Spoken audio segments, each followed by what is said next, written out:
लो जी आ सूरत हाल है सारी वंड दी, यानी कि अंज धूड़ भी धुमदी है। ते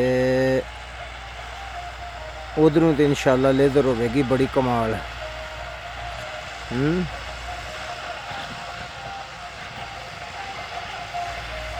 अगू हूँ वेने इधर आके की बनता।